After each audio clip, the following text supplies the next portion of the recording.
Marek Varga had buried men for smaller betrayals than 4 soft words. For 12 years, he had run the harbor.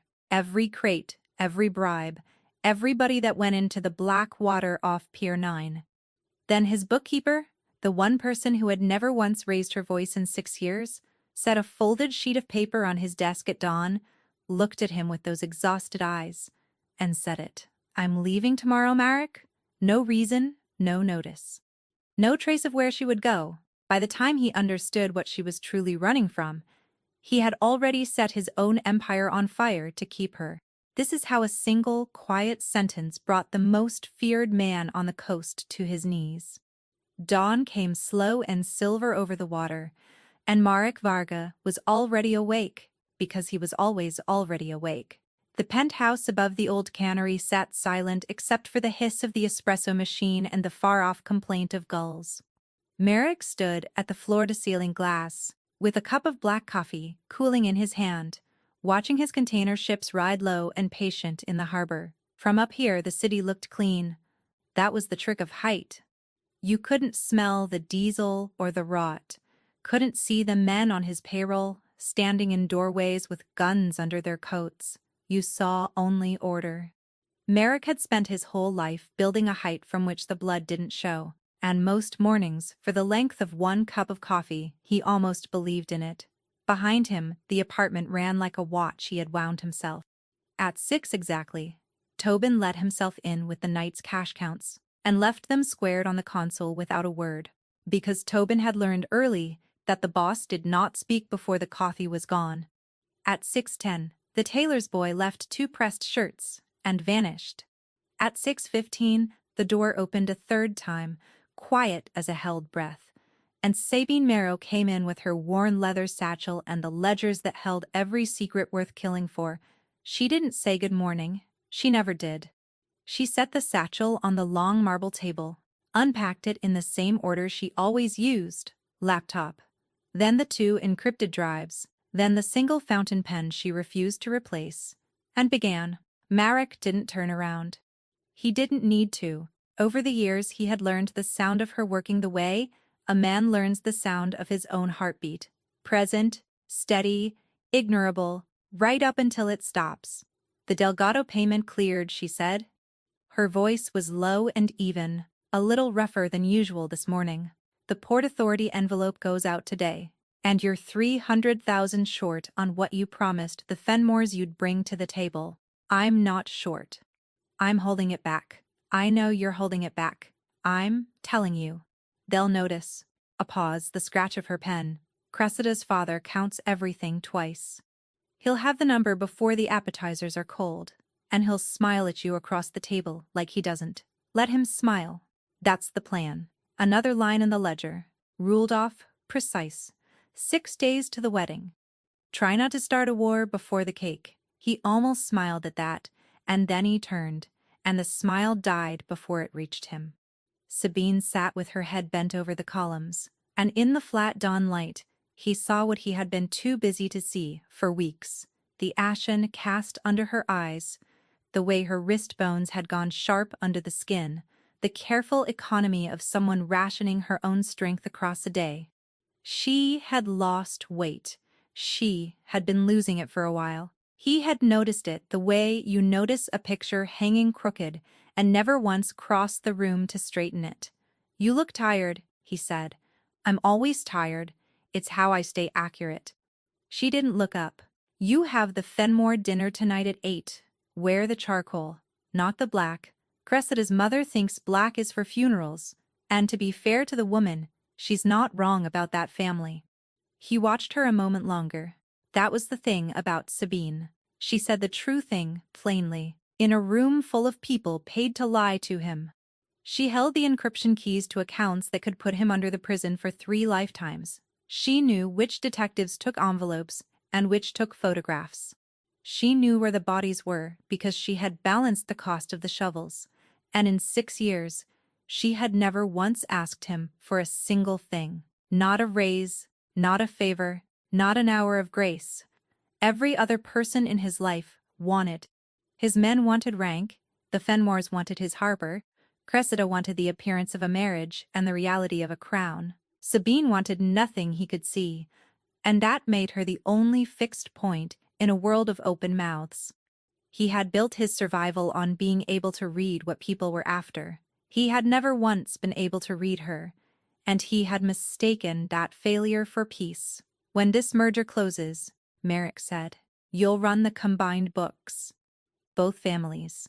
Twice the money, twice the exposure. I've already decided. I'm not asking anyone. For the first time her pen stopped. It was a small thing, a hitch, half a second, the nib lifting off the page and hovering there. Then she wrote again, as if nothing had happened. We'll talk about it after the wedding, she said.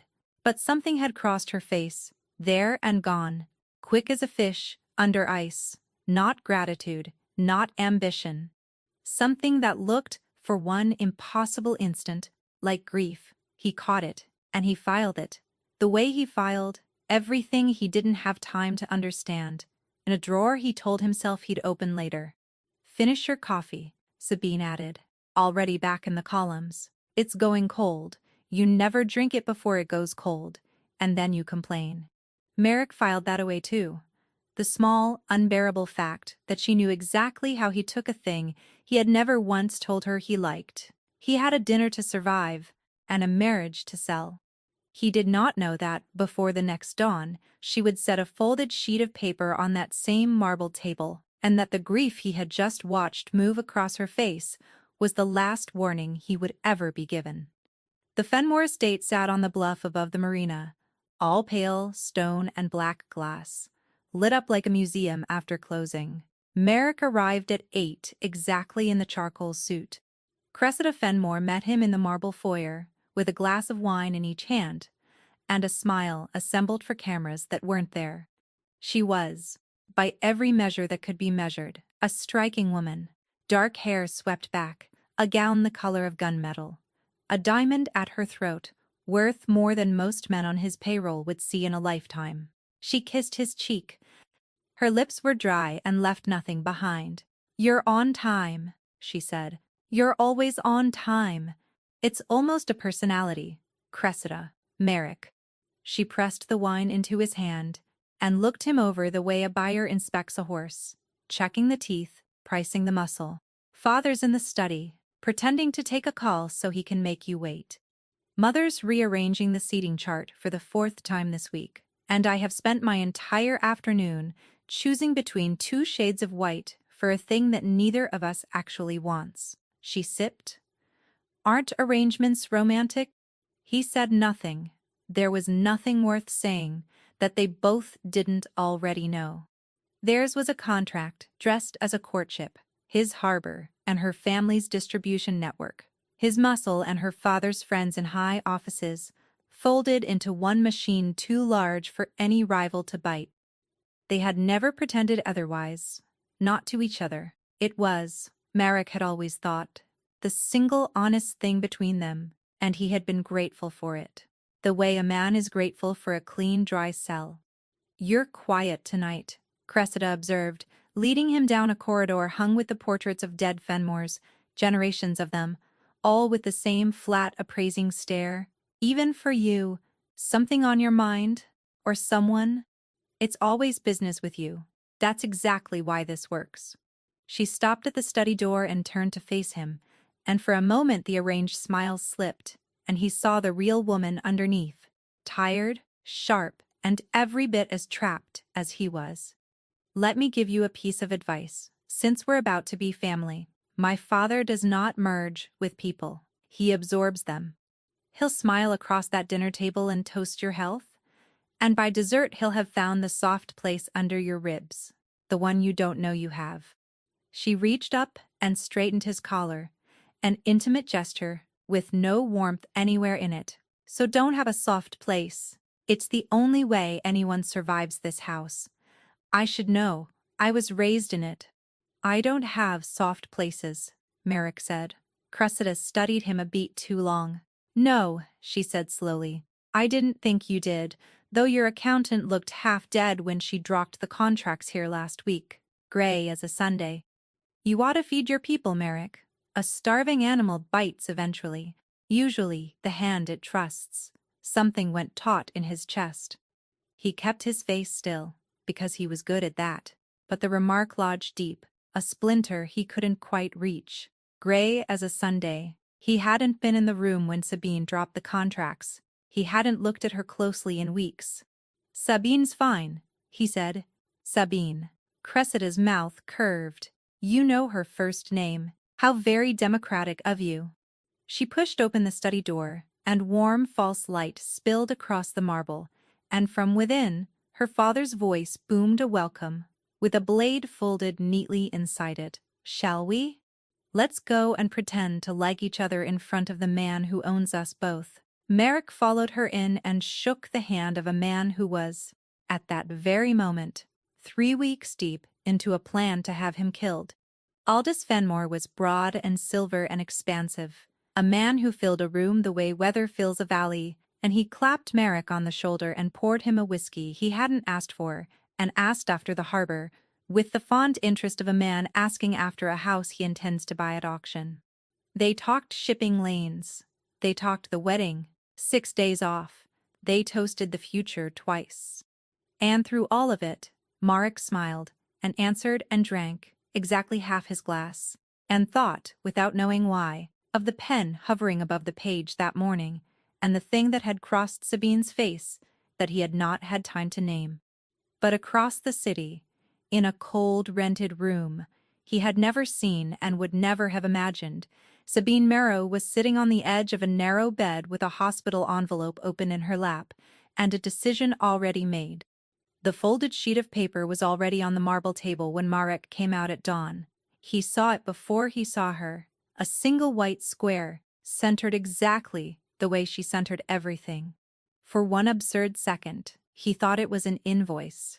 Then he registered that Sabine was standing, not sitting. She had her satchel over her shoulder. The 2 encrypted drives, the laptop, the fountain pen, all of it packed away. The table in front of her was bare for the first time since the morning she'd started, and the bareness of it hit him in the gut before he understood why. "What's this?" he said. It didn't come out as a question. "My notice." Her voice was steady, but there was a rasp under it, the same roughness he'd heard the morning before, and let slide. "Everything's reconciled through the end of the month. The Delgado account is clean.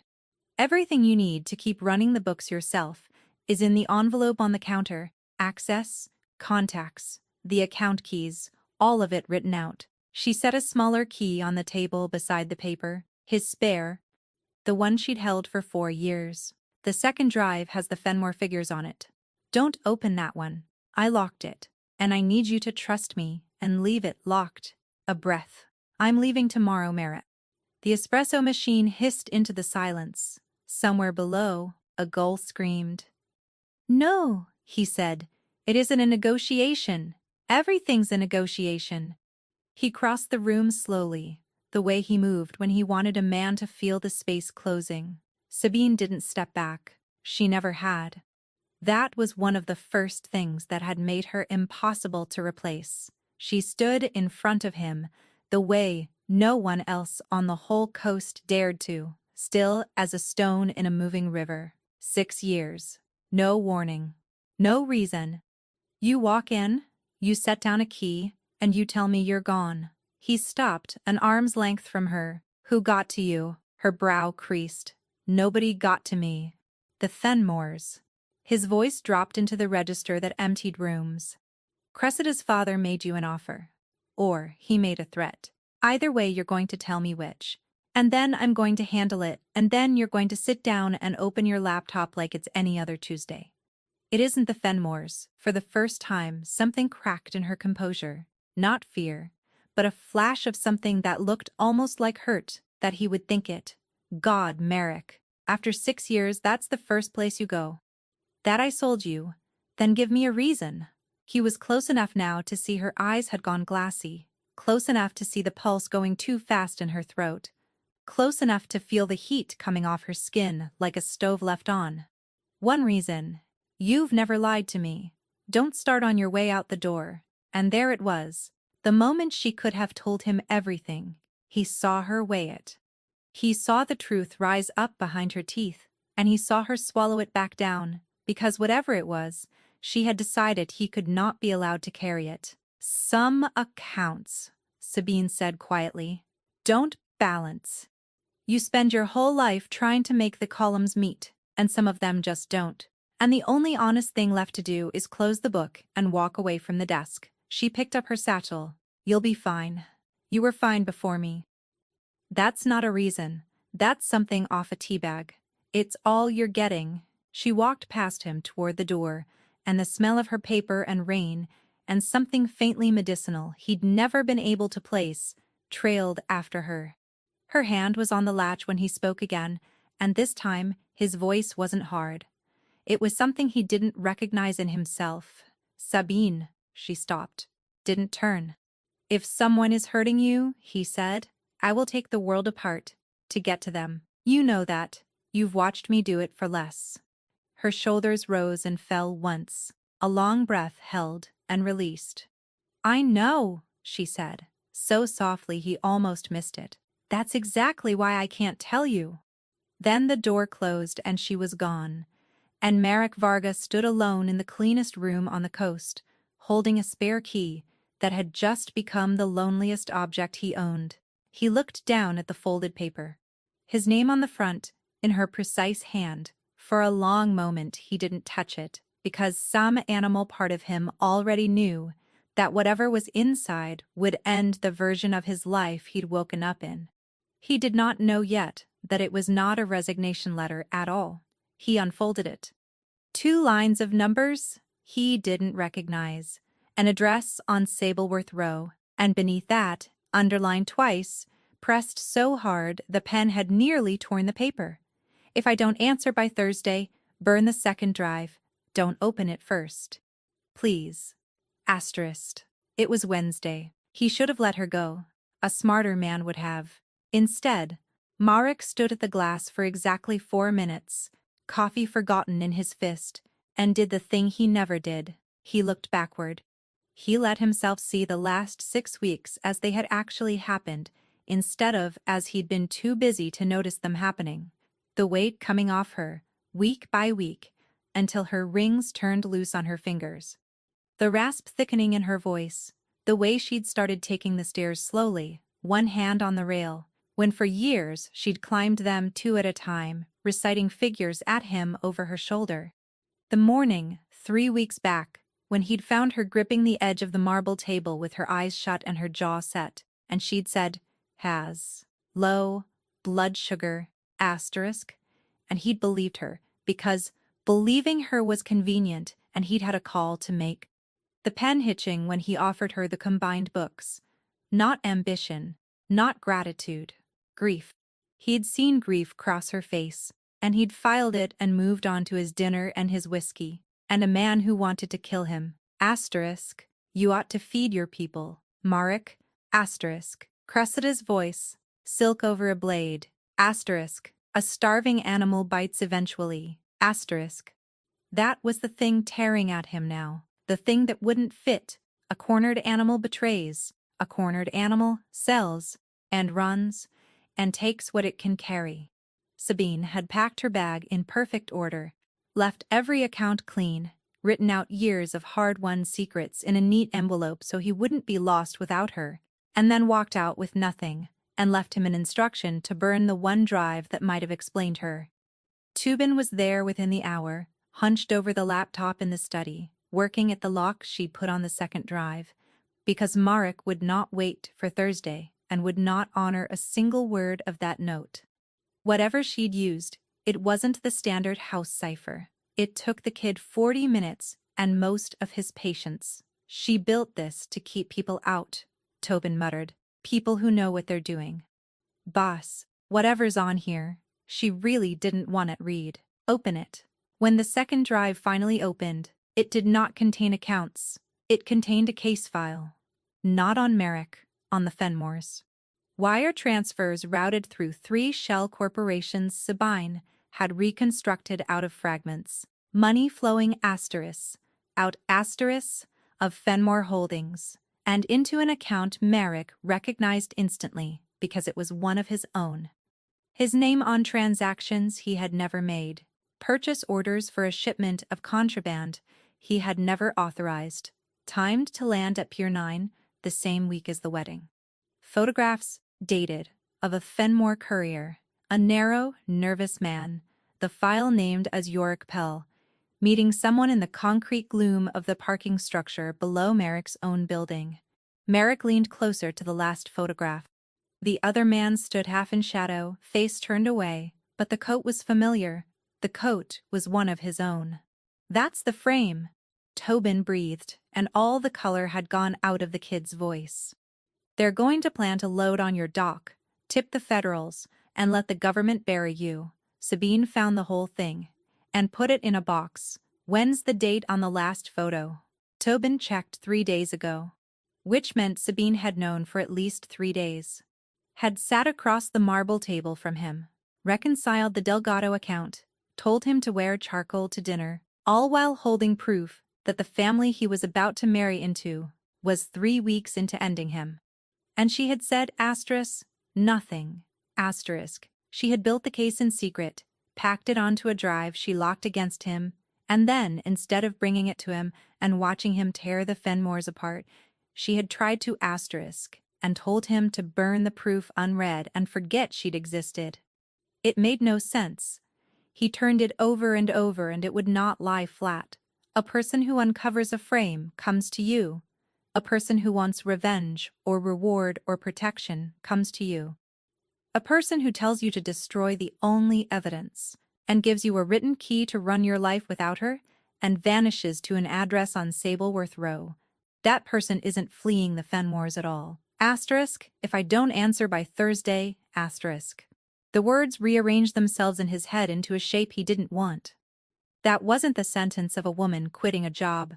It was the sentence of a woman who did not expect to be answering a phone much longer, at all. "Boss," Tobin said, "where are you going?"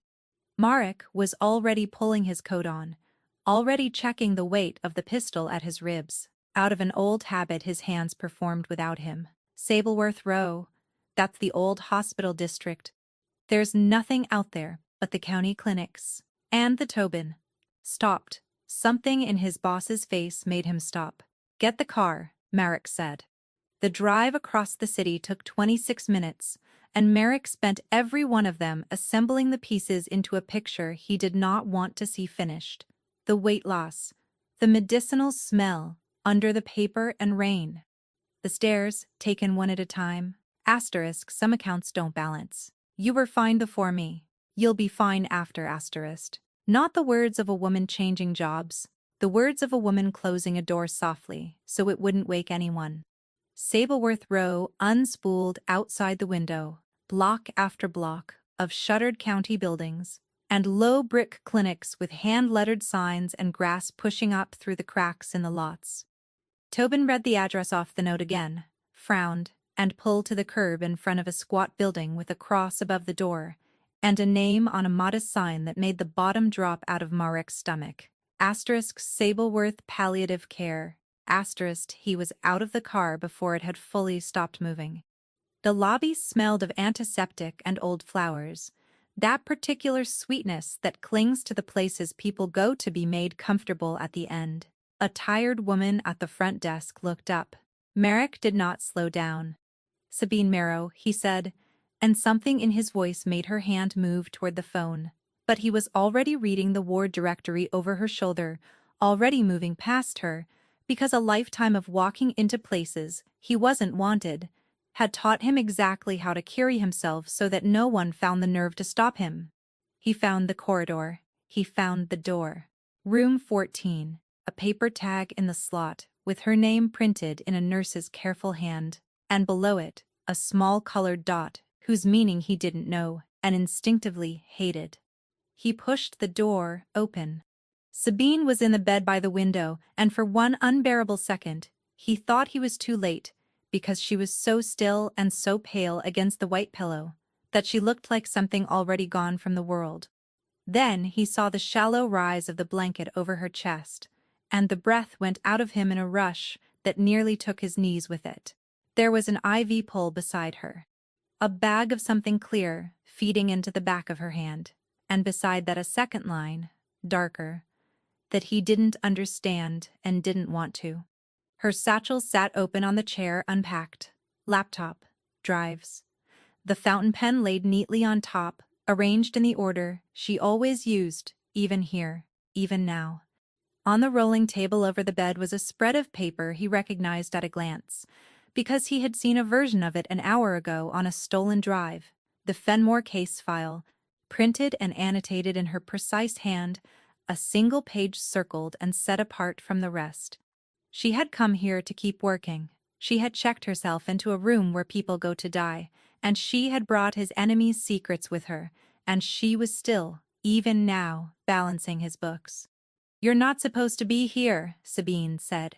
Her eyes were open, fever-bright, glassy, but focused on him with that same unbearable steadiness he'd leaned on for years, without ever once thanking her for it. Her voice was a ruin. The rasp he'd ignored for weeks was its true self now, stripped of the strength she'd been faking across his marble table every morning at 6:15. Merrick couldn't speak. For a man who had made his name on never being at a loss for a word or a move, who had stared down federal prosecutors and rival bosses, and the working end of more than one gun without his pulse so much as climbing, the sight of Sabine Marrow small and wasted in a palliative bed, the pen still laid out ready, hit him somewhere he didn't have a name for and couldn't defend. "You opened the drive," she said. "Not a question. I asked you not to. When were you going to tell me?" It came out cracked straight down the middle. "Never?" She said it simply, the way she said everything true. "That was the whole plan, Marek. You were never going to know. I had it timed to the day. Close the accounts, hand you the Fenmore file, so you'd survive what's coming, and disappear somewhere quiet before." The rasp caught, and she breathed through it, patient with her own failing body, and went on. "Before the part you didn't need to watch. You've watched enough people die. You didn't need to add me to the list." He crossed the room and sank into the chair beside the bed without deciding to, his big frame folding down until he was level with her, close enough to see how far the illness had hollowed her out, close enough to be sick with fury at himself for every morning he'd stood at that glass with his back to her and called it order. "What is it?" he said. She told him the name of it.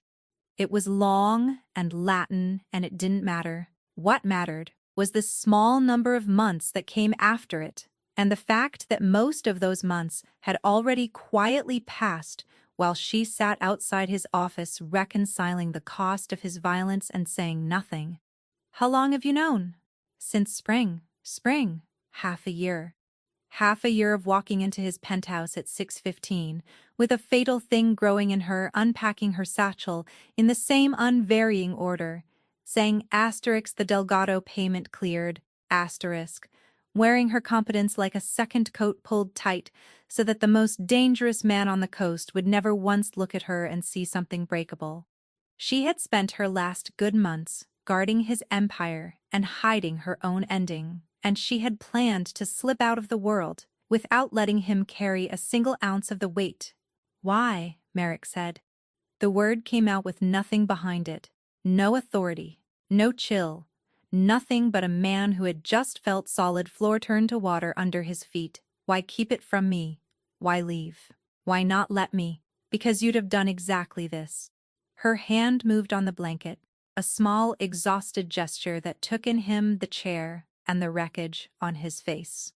"You'd have burned the world down trying to fight a thing that can't be fought, and while you were busy fighting it you'd have missed the Fenmores closing their hand around your throat, and I would have died watching you lose everything you built, because of me, because of a thing neither of us could change." Her voice frayed at the edges. "I could balance every account you ever put in front of me, Marek. I could not balance that one, so I closed the book. I did the only clean thing that was left to do."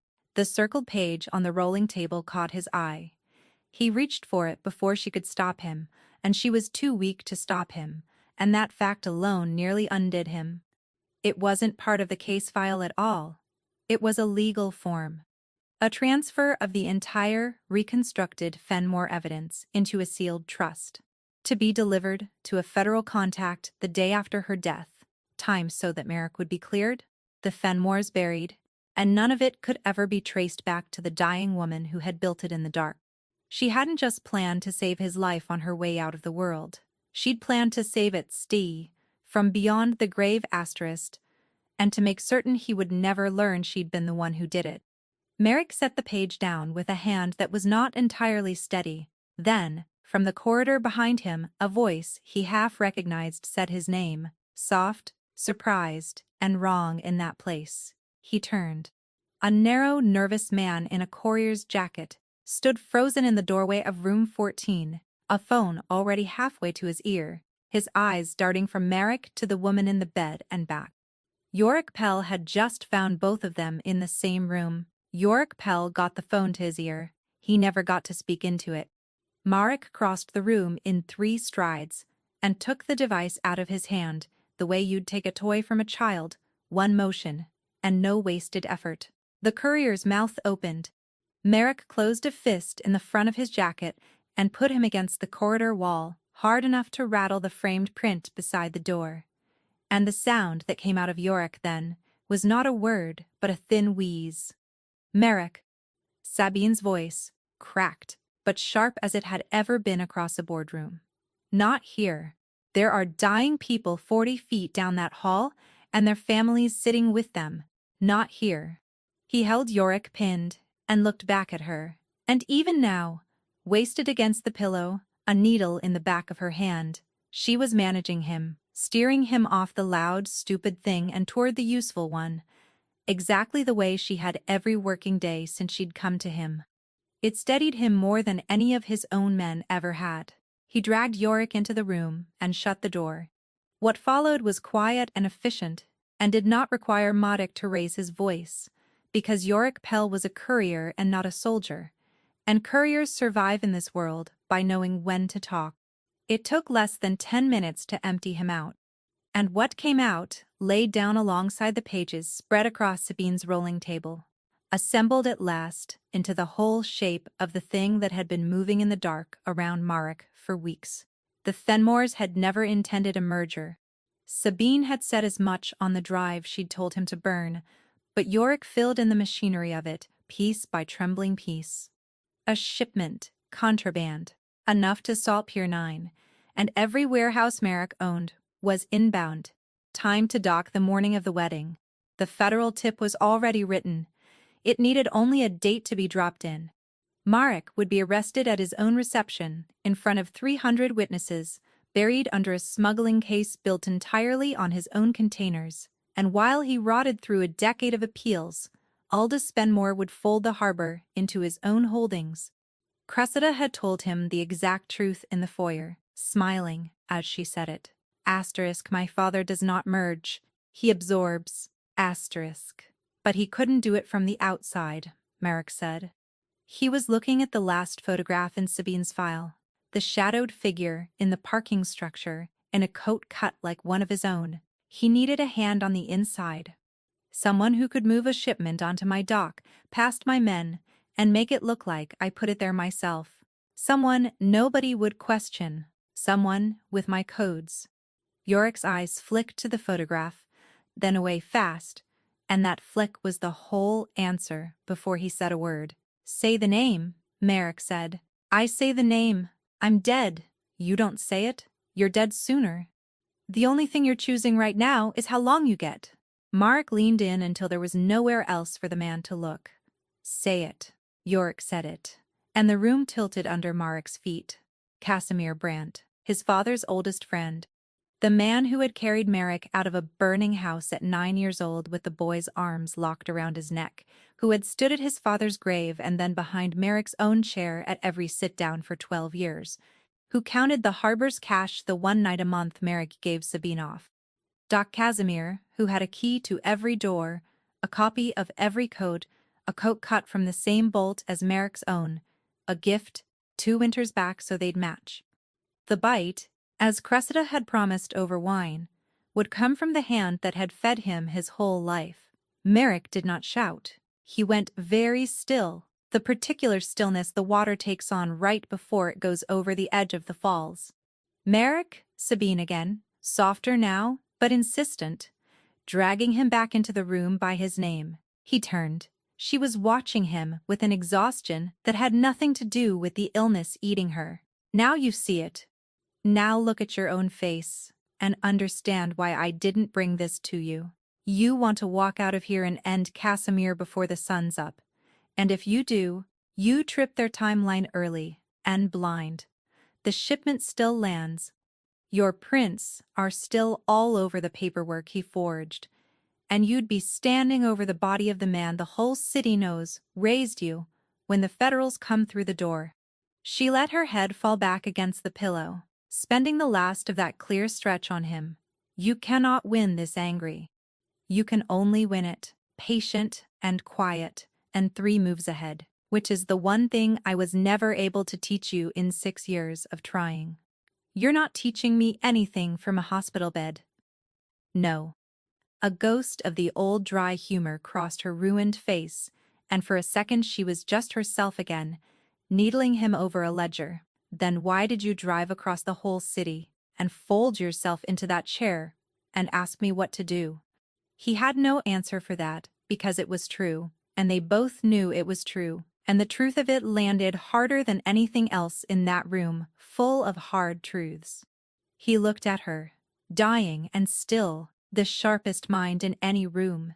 He walked into, still balancing his survival against the odds, while her own ran down to nothing.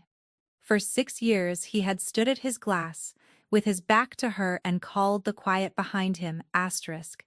Order asterisk, he understood now, far too late, that she had asterisk been asterisk the order, every clean account, every detective who looked the other way. Every night he'd slept without a guard on the door. All of it had rested on this small, wasted woman who was, at this exact moment, too weak to lift the pen laid out ready on top of her satchel. Yorick Pell chose that moment to make his one lunge for the door. Marek didn't even look. He put out an arm, and the courier folded over it and went down wheezing on the linoleum, and Merrick stood over him and made a decision that changed everything that came after. You're not tipping anyone, he told the man on the floor. You're going to keep couriering for the Fenmores exactly like nothing happened here today. And every word all descends, every date, every change to that shipment comes to me first, and every word I give you back. You carry to him like it's gospel. You just became mine, Yorick. Truth is, you've been mine since the second you walked through that door. He crouched down to the man's level. Nod once, if you'd like to see next week. Yorick nodded. Marek stood and looked at Sabine and made the second decision, the one she had spent her last months of strength trying to prevent. You're not staying here, he said. Her eyes came open. That is not your decision to make. It became my decision the second I opened the drive you told me to burn. He was already gathering her satchel, the laptop, the drives, the pen, packing them away in her order, because he'd watched her do it 1,000 mornings, and his hands knew the sequence better than he did. You built an entire machine to save my life from a grave you were going to climb down into quietly, so I'd never have to stand there and watch. I'm not going to insult it by pretending I didn't see exactly what it was. But I'm not going to honor it either. He looked at her and let her see all of it. You don't get to close the book and slip out of the room, Sabine. Not this book. Not while I'm still in it. Marek, Tobin's bringing the car around. And that was the moment Tobin, loyal, oblivious Tobin, called Marek's phone to tell him that Casimir Brandt had just let himself into the penthouse, was standing in the middle of the cleanest room on the coast, asking where the boss had disappeared to on the morning after canceling nothing, and was turning Sabine's spare key over and over in his fingers. The key. Marek had left it on the marble table where Sabine had set it down. Casimir had picked it up. Of course he had. There was a version of the next hour where Marek raced home, caught his uncle in all but blood standing in his kitchen, and ended 30 years of history right there, in a red spray across the white cabinets. Sabine had already told him, in plain words, why that version lost, so he did the harder thing instead. He did the patient thing, which for Marek Varga was the rarest thing of all. He called Casimir back. "You're not at home," Casimir said, warm as ever. The same voice that had read to him through childhood fevers, with the bedside lamp turned low. "Tobin's wandering around here like a lost dog. Everything all right, son?" "Cold feet," Marek said, and made himself laugh, and hated how easy the lie came. The wedding. I needed air. Drove out along the water to think. Ha! Every man does the week before. Your father did, sat on the seawall half the night. So drunk I had to carry him home. A pause that Marek now heard for exactly what it was. A man testing the ground, checking whether he'd been made. Come home. We'll have a drink. Big days ahead. Biggest of my life, Marek agreed, and hung up and sat for a moment in the parked car with the phone in his hand. And grief and rage braided so tight together, he couldn't have said where the one ended and the other began. Then he made the call that burned the boats. Not to Casimir. To Aldous Fenmore. The old man answered on the second ring, expansive, expecting deference, expecting to be soothed about cold feet. Marek gave him none of it. "There's no wedding," he said. "Cancel the flowers. Cancel the 300 chairs. Cancel whatever you've got scheduled to land at my dock, because it isn't landing. And cancel the phone call you've got written up for the federal building, because the only paperwork crossing a government desk this week is going to have your asterisk name on every page of it. Silence on the line." Then, carefully, "I don't know what you think you do, and now you know that I do." Marek's voice never rose a single degree. "Here's what you don't know, Aldous. You don't know how much your courier told me this morning. You don't know which of my men are still mine, and which ones aren't. You don't know what my bookkeeper built before she went dark, or where it lives now, or the exact hour it gets delivered to people you can't buy if I ever stop answering my phone." He let all of that settle. "You reached into my house. Now I'm going to reach into yours. Send your daughter my regrets." He ended the call and turned the phone off entirely, because there was no unsaying a word of it. The merger was dead. The peace he'd spent a year building was dead. By morning, every family on the coast would know that Marek Varga had jilted the Fenmores days before the wedding, and the war he'd tried so hard to marry his way out of was suddenly the only road still open under his feet. He had done all of it in 90 seconds, and he felt no fear at all, only a strange, clean lightness, the feeling of a man who has finally set down a weight he'd spent years pretending wasn't heavy. Behind him, in the passenger seat, wrapped in his own coat, because the thin ward blanket hadn't been enough, and she was always cold now, Sabine watched him with an expression that was not quite disbelief. "You just declared war on the most connected family on this coast," she said, "to protect the accounts of a woman who won't live long enough to reconcile them. Yes, that isn't strategy, Marek. That isn't patient, and it isn't quiet, and it isn't 3 moves ahead. That's the single most reckless thing I've watched you do in all the years I've kept your books, and I once watched you set fire to a customs office over a paperwork dispute. You told me I could only win this if I stayed cold."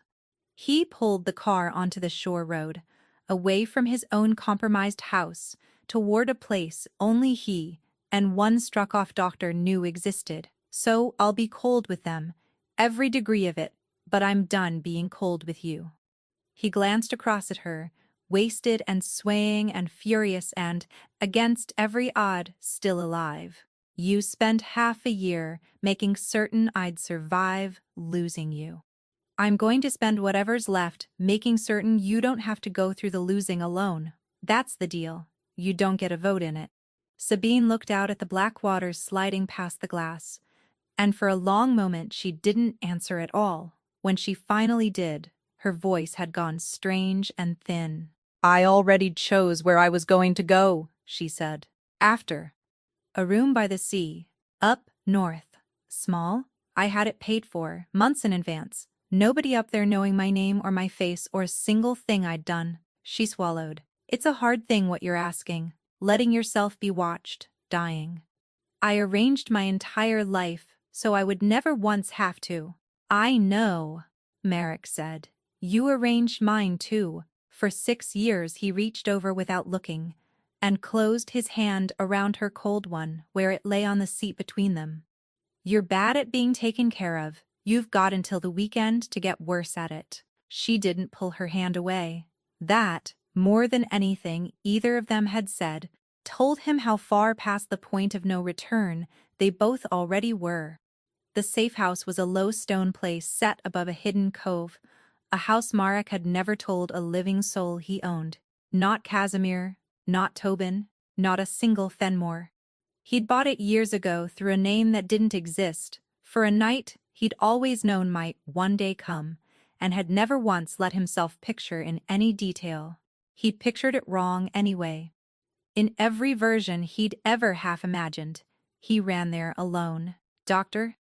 Halvard arrived at midnight with a trunk of equipment and the sour, careful face of a man who had lost his license doing exactly this kind of work and had never once regretted the trade that took it. He set up the drip, read the ward discharge notes Sabine wasn't supposed to have walked out with, and when he was done he drew Marek out onto the terrace above the water and told him the truth in the low, level voice doctors save for it. I can make her comfortable. I can buy days, maybe a couple of weeks over what she'd have gotten, just letting it run its course in that ward. Fluids, the right drugs, on the right schedule, someone watching her around the clock, instead of a nurse every few hours. He looked out at the dark cove, at the water moving without any color in it. What I can't do is stop it, Marek. I need you to hear me say that plainly. Whatever this is you're doing, you're not doing it to save her life. That's already lost. You're only choosing how she spends what's left of it. Then that's what I'm choosing, Merrick said. Halvard studied him for a long moment. 12 years the man had patched Marek's soldiers together in kitchens and cargo holds and the back rooms of shuttered bars, and in all that time he had never once seen his boss wear the face he was wearing now. Does she know you're... He stopped hunting for a safer word and didn't find one. Does she know how far you're going to go for this? She's the one who taught me how to read a ledger, Merrick said. She knows the balance better than I do. She always has.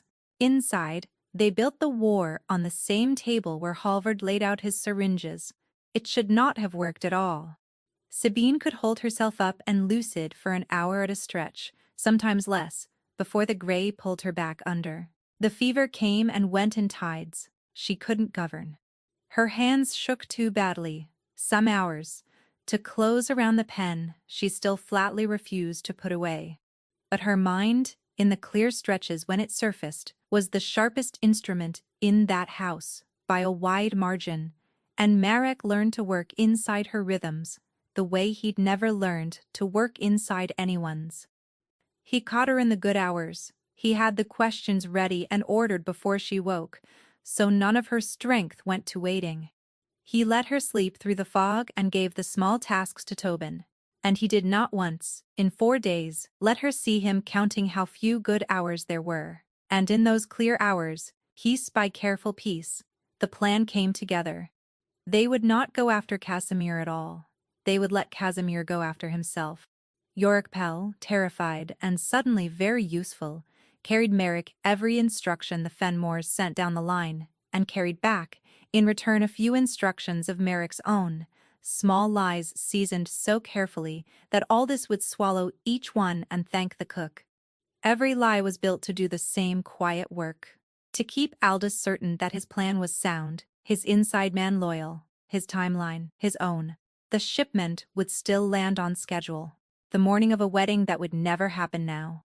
Maraki would simply make sure that when the federal call finally went out, the containers it named were sitting on Fenmore ground, packed with Fenmore paper, delivered there by Casimir Brandt's own trucks, and signed, without the man ever knowing his own hand, had been turned against him in Casimir's own reproduced signature.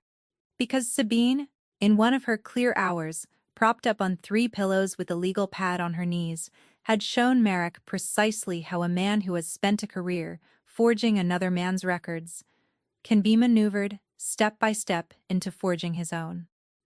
"It's beautiful," Merrick admitted, looking down at the thing she'd drawn out across 3 pages in a hand that wobbled and swam, and yet never once lost the thread of the logic. "It's the meanest thing I've ever watched you do to anyone.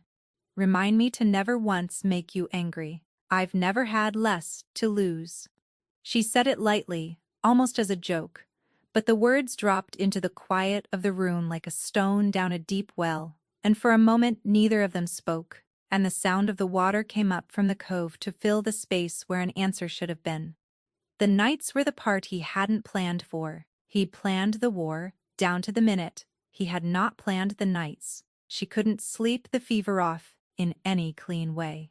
It broke her rest into shards, and she'd surface at 3 and 4 in the morning, tangled in the sheets, and burning up, and for the first time in all the years he'd known her, plainly frightened, where he could see it. The first night, he heard it through the wall, that small changed quality of her breathing, and he came in and sat in the chair by her bed, and said nothing at all, and after a while her breathing evened out and she slid back under. The second night she was already awake when he came in. She looked at him, standing in the doorway in the dark, and something in her simply gave way. "I don't want to do the last part alone," she said, in a small, ruined voice that was nothing like the one that had run his empire. "I thought I did. I built everything so that I would. I was so sure that was the strong way to do it, the clean way, and it's too late now to fix the plan And then the composure she had worn like armor for 6 unbroken years came apart in her hands all at once. Marek crossed the room and did the only thing left that he knew how to do. He sat on the edge of the bed and gathered her up against him. She weighed nothing. It enraged him all over again. How little she weighed. How small a space had been holding up his entire world. And he held her while she shook, one hand spread at the back of her head, and he did not tell her that it was going to be all right. She'd have known it for a lie the instant it left him, and hated him a little for trying. He told her the true thing instead. "You're not alone," he said, low, into her hair. "That's the one account I'm going to make balance if it's the last thing I do on this earth. You have my word on it, and you, of all the people alive, know exactly what my word is worth. Because you're the one who kept the ledger on every time I ever gave it." She laughed, a wet, cracked, astonished sound, half sob and half something else, and it was the first time in 6 years that he had heard her laugh at all. By the third day, something had shifted in that house, quiet and enormous, like a tide turning far out, where you can't see it move. The professional distance they'd kept between them for so long, the desk that had always been there, even in rooms that had no desk in them, was simply gone, burned clean off by the sheer relentless proximity of her dying and his flat refusal to let her do it in the dark. She let him carry her out to the terrace, to see the water in the daylight.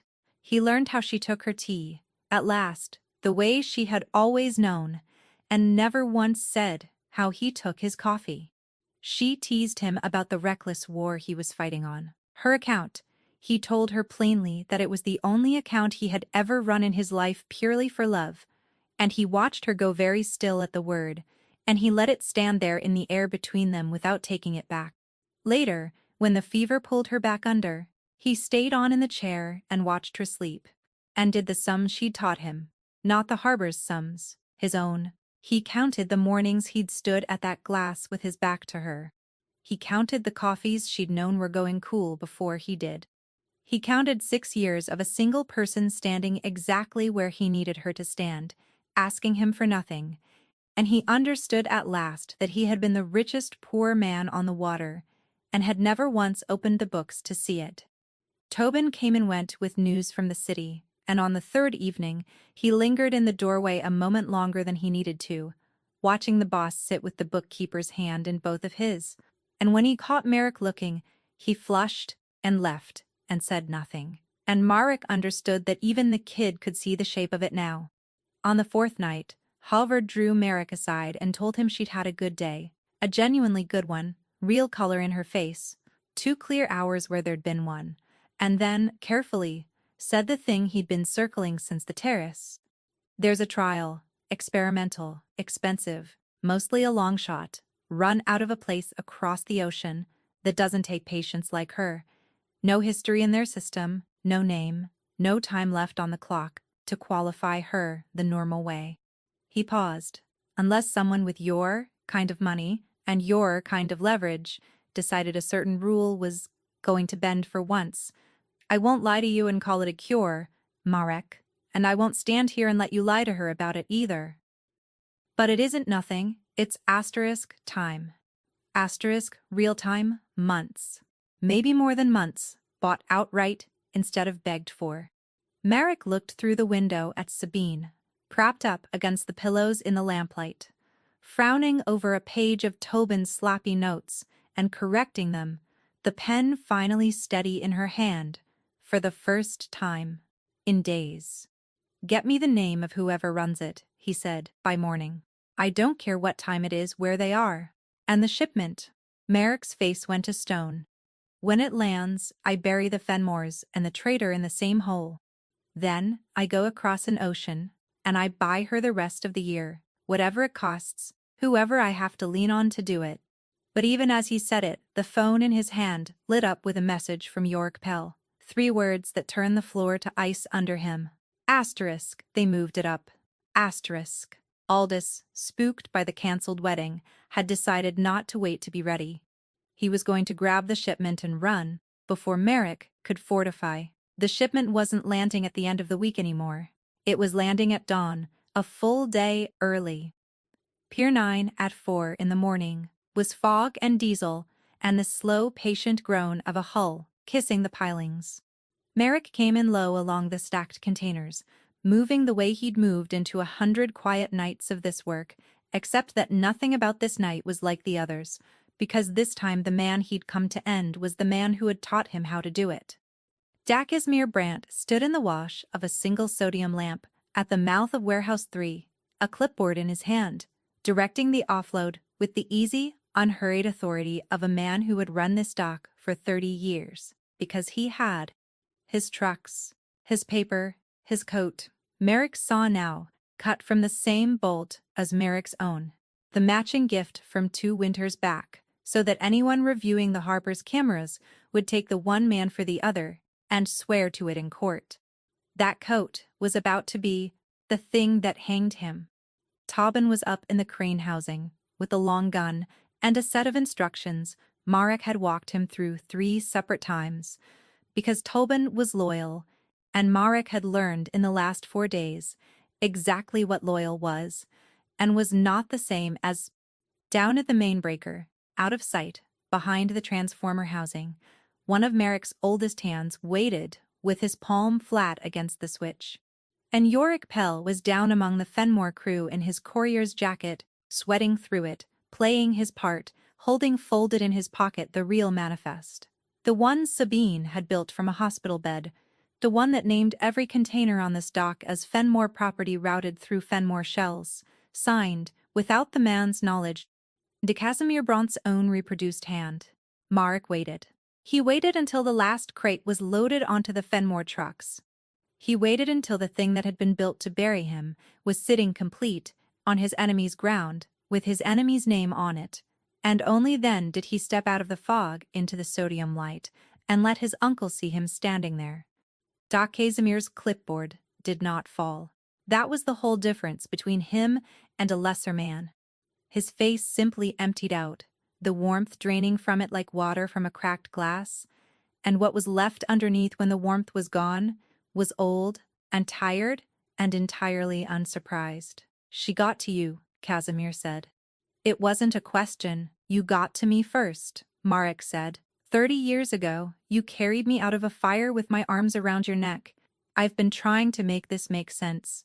The whole drive down here, and it won't. It just won't sit flat.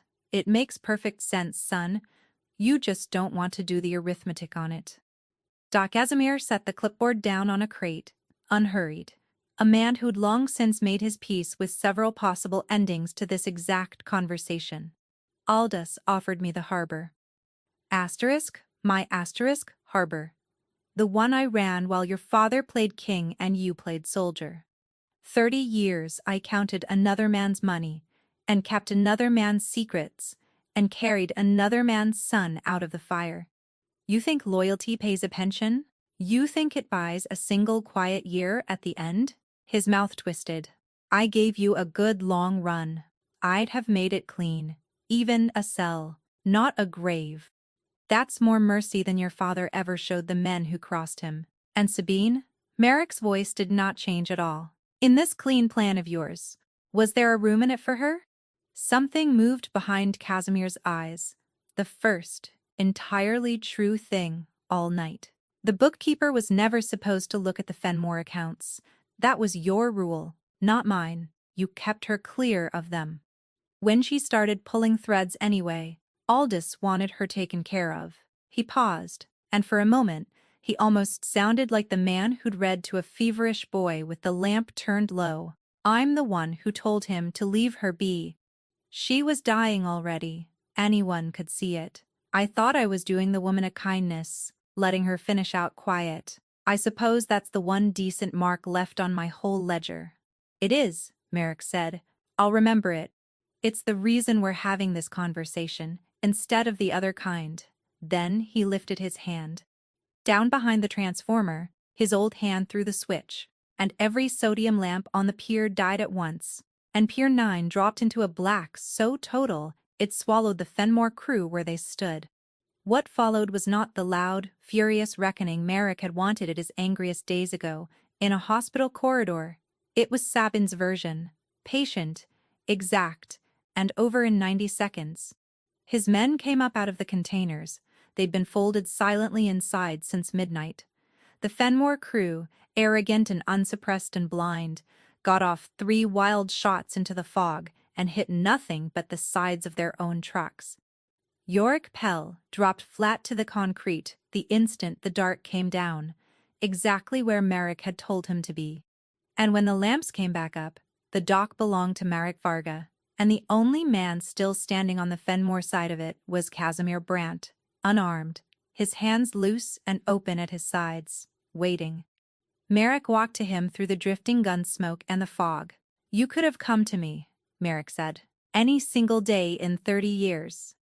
You could have knocked on my door and told me you wanted the harbor, and I'd have signed it over to you for the asking. You were the one man alive I would have handed it to and never looked back. Casimir closed his eyes. I know, he said. That's the part I couldn't live with. Either way, Merrick did what had to be done, and he did it looking his uncle full in the face, because a man who had carried a boy out of a burning house was owed at least that much at the end. It was quiet. When it was over, the fog closed gently over the sound of it, and the water went on slapping the pilings just as it had, as though nothing in the world had changed. He stood over the body for a long moment. Then he took out his phone and made the call that ended the Fenmores, not to Aldous, but to the federal number written on the page folded in Yorick Pell's pocket. The tip Aldous had written to Barry Marrick, redirected now to a dock full of Fenmore trucks, packed with Fenmore product, all of it signed in the hand of a dead trader. Load nothing, he told Tobin, coming down out of the crane wide-eyed. Touch nothing. Wipe our boots off this dock and be gone in 4 minutes flat. Let the government find it sitting exactly as it sits. He looked, one last time, at the crates that had been built to be his coffin. All we have to do now is not be standing in it when it opens. He was in the car and off the pier before the first sirens smeared the fog with red, and he was not thinking about Casimir or Aldous or the harbor he had just kept from every hand reaching for it. He was thinking about a name Dr. Keir Halvard was supposed to have for him by morning, and about how much of the year was left to buy, and about getting back to the stone house above the cove, before she woke and found him gone. By 8 in the morning the whole coast knew. The federal seizure at Pier 9 led every broadcast. Tons of product, a fleet of trucks, a paper trail threading straight back through 3 shell corporations into the private holdings of Aldous Fenmore. By 9, the old man's lawyers were fighting a tide no lawyer alive could turn, because the records were flawless, self-incriminating, and signed in the hand of a man who was conveniently no longer available to deny a word of them. By noon, 2 of Fenmore's oldest partners had quietly stopped taking his calls, which in this world was the exact sound a family made as it began to die. Aldous reached Merrick once, on a number he had no business having, his voice stripped bare of all its expansive warmth. "You framed me," he said, "with my own frame." "No," Merrick answered. He was standing on the terrace above the cove with a cup of black coffee going cold in his hand, watching the pale water, and he felt none of the triumph he'd once imagined a morning like this would bring. "You built the grave yourself, Aldous. Brick by brick. My bookkeeper just changed the name on the headstone. I'd never have found the seam in it without her, so remember her name, because it's the one that ended you. You should have let her finish out quiet the way your man begged you to. It's the only piece of advice either of you ever got right, and you ignored it. This isn't over. It is. Send Cressida my regrets. The real ones this time." He looked back through the glass at the lamplit room, where a small sleeping woman lay propped against white pillows, her pen finally at rest on the blanket beside her hand. "She warned me that first night not to have a soft place. She was right about everything in that house, except the one thing that mattered. Turns out, the soft place is the only part of a man worth keeping." He ended the call and did not turn the phone back on. Cressida sent one message, hours later, from a number he didn't know. Asterisk. "You blew up both our lives for a dying accountant. I'd call you a fool, for. Except I saw your face in my father's foyer the night I said her name, and you didn't even flinch, because you didn't know yet. Isn't that something? You were already gone, and you hadn't the faintest idea. And, D." After a pause, the silent screen somehow still managed to convey, "Take care of her. Somebody in this business should get to keep the one thing. God knows the rest of us never do." Asterisk, he didn't answer. There was nothing left to answer. She was right, and they both knew she was right. In the same wordless way, he and Sabine had always known the true things without ever needing to say them out loud. There was one more thing to close. He called Halvard's discreet lawyer and had the sealed posthumous trust, the machine Sabine had built, to deliver her evidence from beyond the grave, quietly dissolved. She wasn't going to need it delivered after her death. He had handled the delivery himself alive, at 4 in the morning on a fog-blind pier. The book she'd meant to have opened over her grave, he'd already opened while she was still here to see it.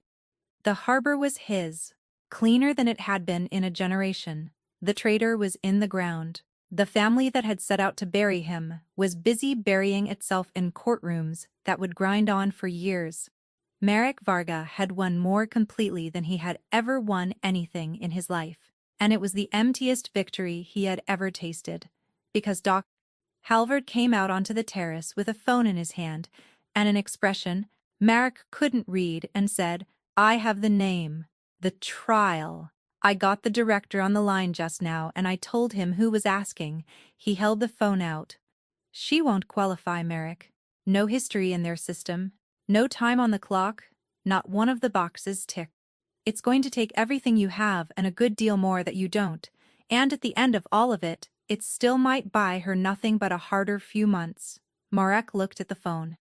Then he looked through the window at the woman who had closed her own book so that he would never have to watch her go, who had built her entire, quiet ending around the flat certainty that no one would ever fight for her, because in all that time she had never once let a single soul learn how. "Everything I have," Merrick said, "is a container port and a reputation for doing the impossible to people who tell me no." He took the phone out of Halvard's hand. "Watch me spend it." She woke in the lamplight to find him sitting in the chair beside her bed, the way he'd sat every night now, and she knew from his face at once that something had shifted in the world while she slept. "You've got the look," she rasped.